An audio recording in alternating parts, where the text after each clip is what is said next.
अदृश्य हो गए और जा पहुंचे बैकुंठ नाथ, जहां पे लक्ष्मी नारायण का निवास था, जहां पे विष्णु भगवान विराजमान थे।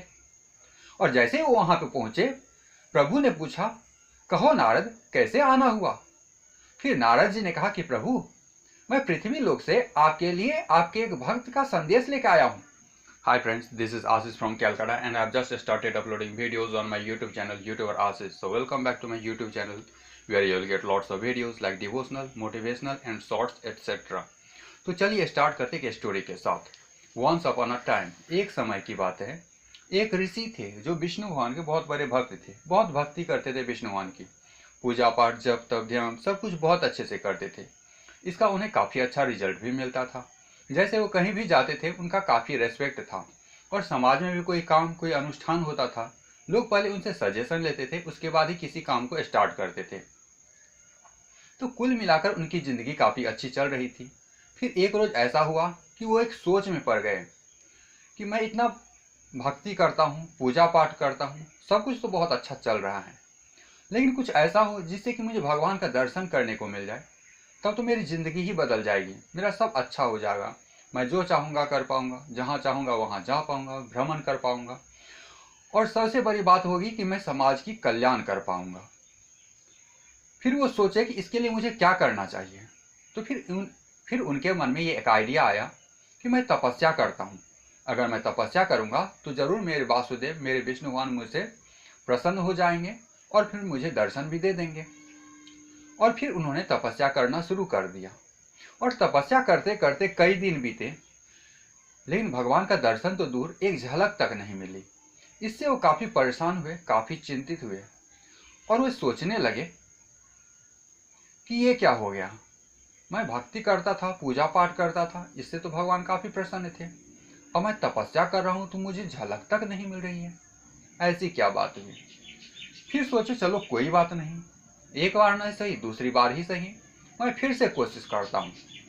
और फिर से वो तपस्या में लीन हो गए और तपस्या करते करते इस बार भी कई दिन बीते, लेकिन फिर भी वही हाल, इस बार भी दर्शन करने को नहीं मिला।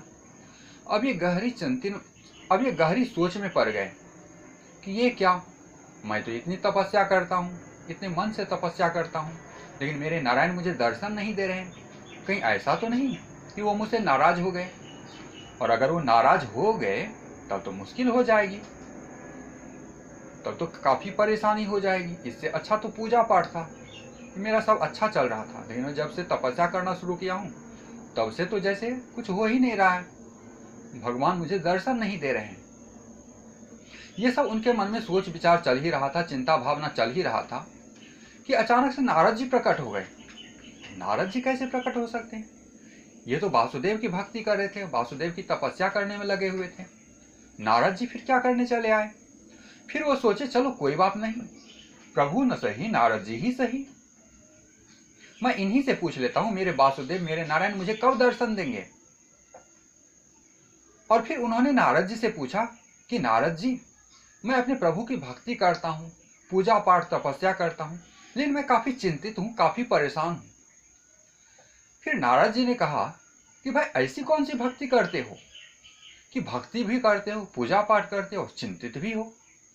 फिर ऋषि ने कहा कि नारद जी, मैं प्रभु की भक्ति तो करता हूँ, तपस्या करता हूँ, लेकिन मेरे वासुदेव मेरे नारायण मुझे दर्शन ही नहीं दे रहे हैं, जिससे मैं काफ़ी आहत हो चुका हूँ, काफ़ी परेशान हूँ। फिर नारद जी ने कहा कि भाई बात तो स्वाभाविक है, कोई भी भक्त अपने प्रभु की भक्ति करे, अपने इष्ट देवता की भक्ति करे, उन्हें प्राप्त करने के लिए इतना मेहनत करे, कठिन तपस्या करे और दर्शन न मिले, तब तो चिंता वाली ही बात है। तो कहो इसमें मैं तुम्हारी क्या सेवा कर सकता हूं।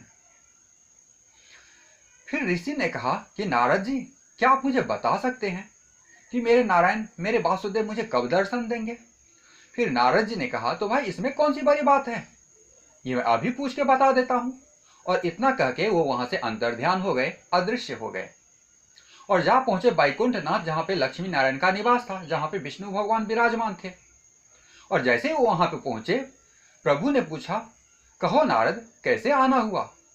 फिर नारद जी ने कहा कि प्रभु, मैं पृथ्वी लोक से आपके लिए आपके एक भक्त का संदेश लेकर आया हूं, और संदेश ये है कि पृथ्वी लोक में आपका एक भक्त है जो आपकी भक्ति करता है, कठिन तपस्या करता है, लेकिन वो बहुत ही परेशान है।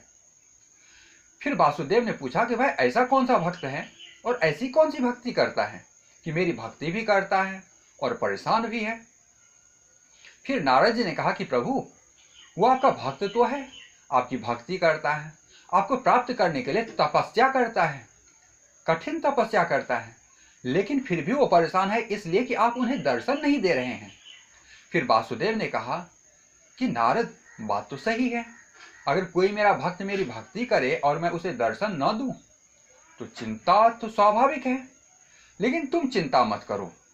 तुम एक काम करो, वापस तुम पृथ्वी लोक में जाओ और उन्हें यह सुनाना कि मैं उन्हें दर्शन तो दूंगा, लेकिन दर्शन देने का अभी उचित समय नहीं आया है। तो जैसे ही दर्शन देने का उचित समय आएगा मैं उन्हें अवश्य ही दर्शन दूंगा। तब तक वो अपने तपस्या में लीन रहे। फिर नारद जी ने कहा कि जैसी आपकी इच्छा प्रभु, और इतना कह के वो वहां से अंतर्ध्यान हो गए, अदृश्य हो गए। और फिर वापस आप पहुंचे पृथ्वी लोक, जहां पे ऋषि तपस्या में लीन थे। और जैसे ही ऋषि ने नारद जी को देखा तो बहुत खुश हुए कि जरूर मेरे लिए कोई शुभ संदेश होगा। और फिर थोड़ा सा चिंतित भी हो गए, परेशान हो गए। परेशान इसलिए कि अगर संदेश शुभ न हुआ तो, ये सब उनके मन में चल ही रहा था। तब तक नारद जी ने कहा कि ऋषिवर, आपके लिए एक शुभ संदेश है, और संदेश ये है कि प्रभु जी ने कहा है, आपके इष्ट देवता वासुदेव विष्णु भगवान जी ने कहा है कि आपको दर्शन तो अवश्य ही देंगे, लेकिन दर्शन देने का अभी उचित समय नहीं आया है। तो जैसे ही दर्शन देने का उचित समय आएगा तब वो आपको अवश्य दर्शन देंगे। तब तक कृपया आप अपनी तपस्या में लीन रहें।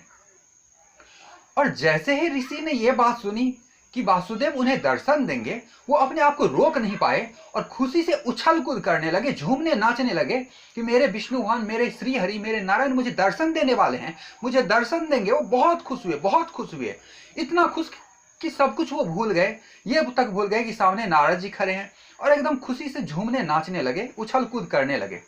ये सब चल ही रहा था कि अचानक से वासुदेव प्रकट हो गए, विष्णु भगवान प्रकट हो गए। हाँ, ये कैसे हो सकता है? अभी तो वासुदेव ने कहा था, अभी तो नारद जी ने सुनाया था कि वासुदेव ने कहा कि अभी दर्शन देने का उचित समय ही नहीं आया है, और अभी विष्णु भगवान प्रकट भी हो गए।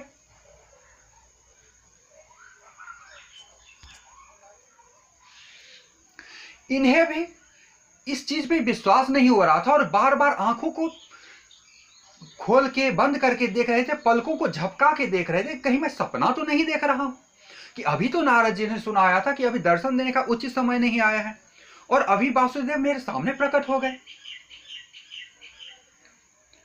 और इधर नारद जी तो अलग ही गुस्से से आग बबूला हो चुके थे।